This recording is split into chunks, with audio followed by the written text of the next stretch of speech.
Why does it move? Why does it move? Should not stay on one place. No. In a past episode, we went to a Korean barbecue called Romantic Baboy in the Philippines with my dad and my stepmom, and that's how it looked like. And in today's episode,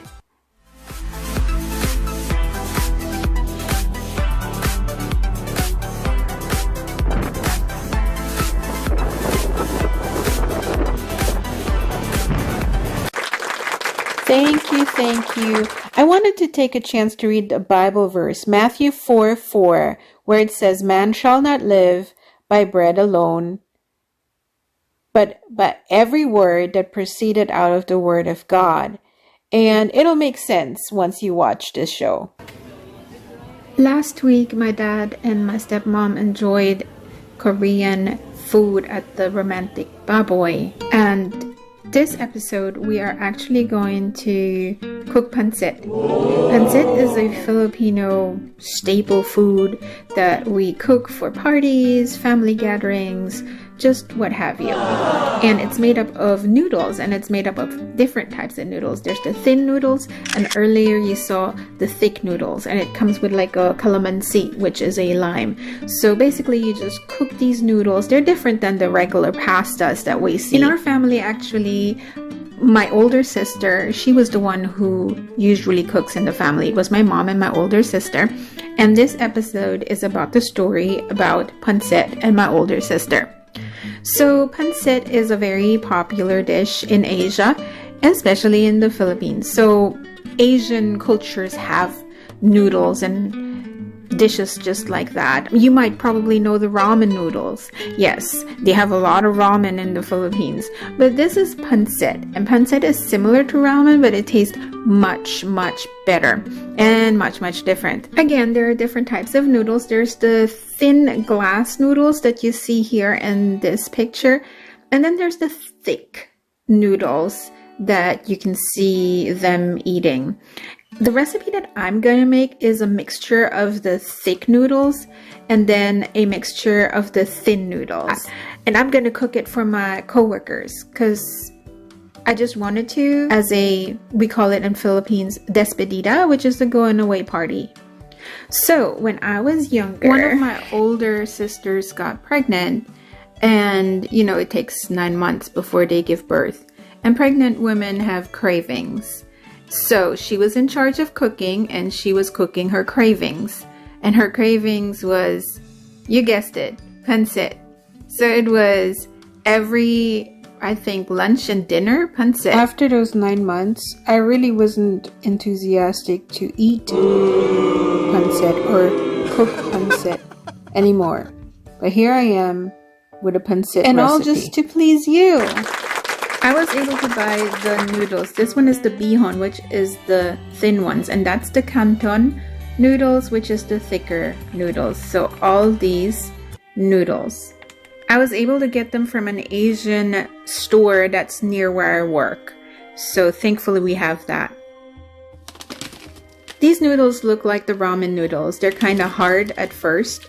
So you see, like, they're kind of square like this. What you need to do is to soak them in water. I actually just soak them in regular tap water, and that will make them nice and soft. Soak them for about 10 minutes or 15 minutes before cooking them. So put a timer on, and that way they'll be nice and soft before cooking. In the meantime, boil some water because you need this to blanch the vegetables, particularly the cabbage.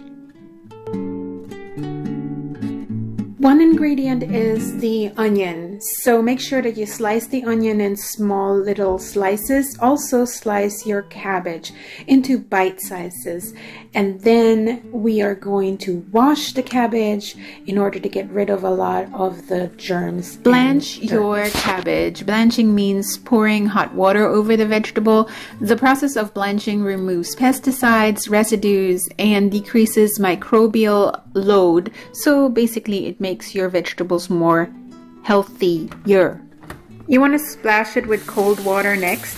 That will stop the cooking process, keep the vegetable crisp and keep the color and also cleanse the vegetables. Then we're checking in on the bihon noodles, which are the tiny noodles. I strained them so they're nice and soft. So earlier they were hard like this. I have 2 packages. So we're going to repeat the process. We're going to soak them in water to soften them before cooking. So the first batch you see is nice and soft. So we don't want them too soggy as well. I let them strain here a little bit and let them hang out for a moment.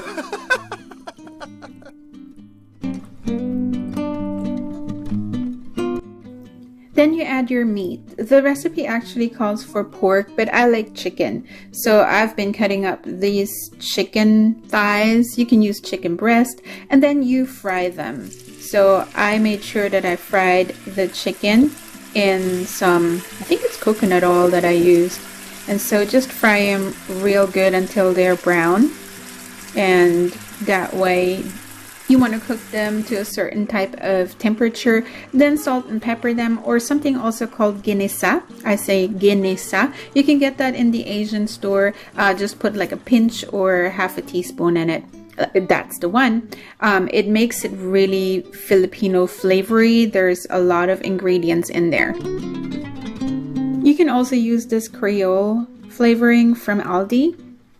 The ingredients in the Filipino ginisa is salt, flavor enhancer E621, onion powder, garlic powder, thickener, maltodextrin, anti-caking agent, flavor enhancer again E627, refined palm oil, meat flavor, hydroxylized vegetable protein, and yeast extract. Yeah, so if you have any allergies, I would suggest that you eat with caution.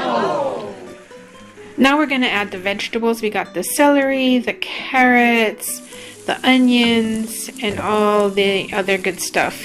Go right in there in the pot. Oh, you put carrots in there? And celery, yeah. Oh, those are a good combination.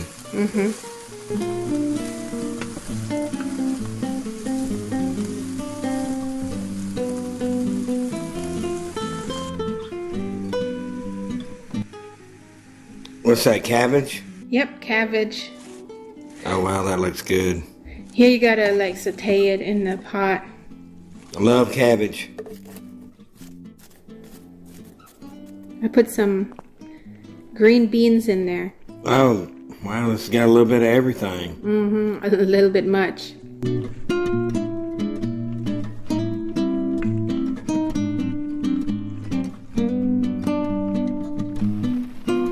And garlic powder. Of course, nothing's good without garlic powder. Everything's good with garlic. Look at that. Ready to eat? Not yet. We don't have the noodles yet, the pancit. So you gotta make sure that you saute it good. Not too much, because then it'll all be soggy. You don't want to have it all soggy. Ready to eat? Are you hungry? Not yet. And now the chicken. Yeah. Chicken. Gotta mix it in with there. How'd you make the chicken? I stir fried it. Oh, okay, that ought to be good. You gotta rewind the video.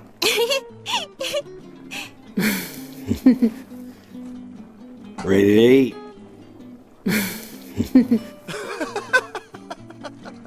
Not yet. I'm transferring all the vegetables and the chicken to a bowl, and then the broth that I have here, I'm going to enhance it with some chicken flavoring cubes. So here we have the chicken flavoring cubes, and I'm just going to drop them in that sauce or in that soup. Wow! And to ensure that the 2 cubes get dissolved well in the broth, I just want to swirl it around a little bit. In the same broth, I'm going to put the noodles in, the bihon and the canton.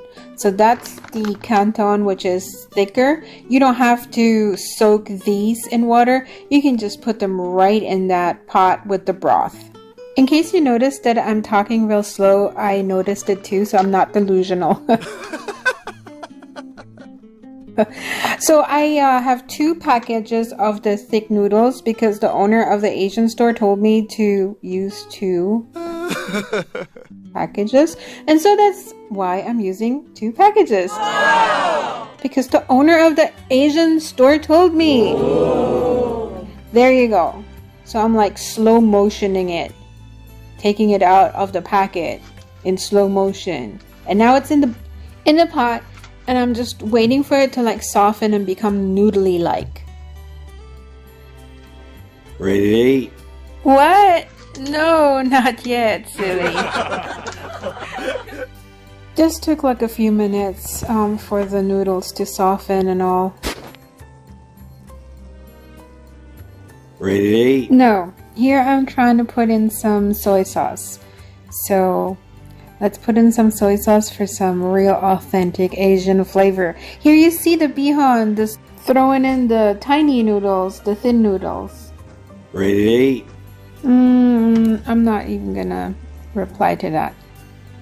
So we're trying to mix in the thick noodles with the thin noodles, and that's a little bit of a task.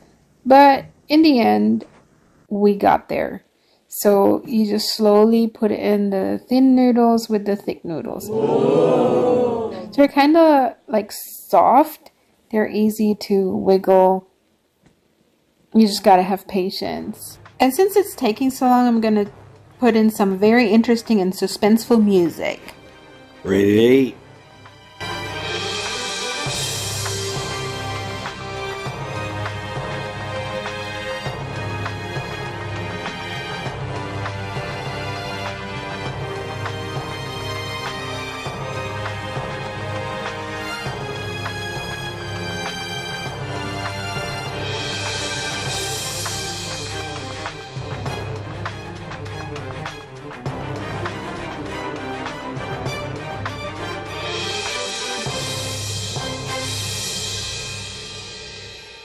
There you have it.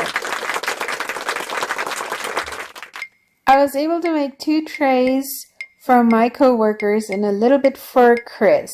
So I covered it up real nice and brought it to work. And let's see how my coworkers liked it.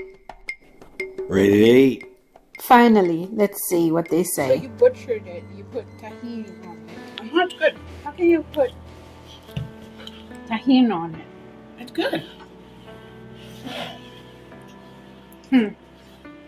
Well, pancit is good if it's pancit anyways, with anything.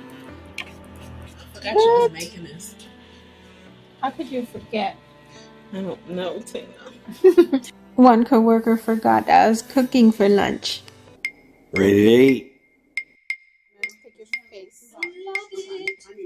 Pancit. It's amazing. Where the fruit is in the fridge. So thanks for watching. That took a lot for me to cook pancit after having to eat it at age 14 when my sister was pregnant for 9 months. Every day for 9 months. I never really cooked it before.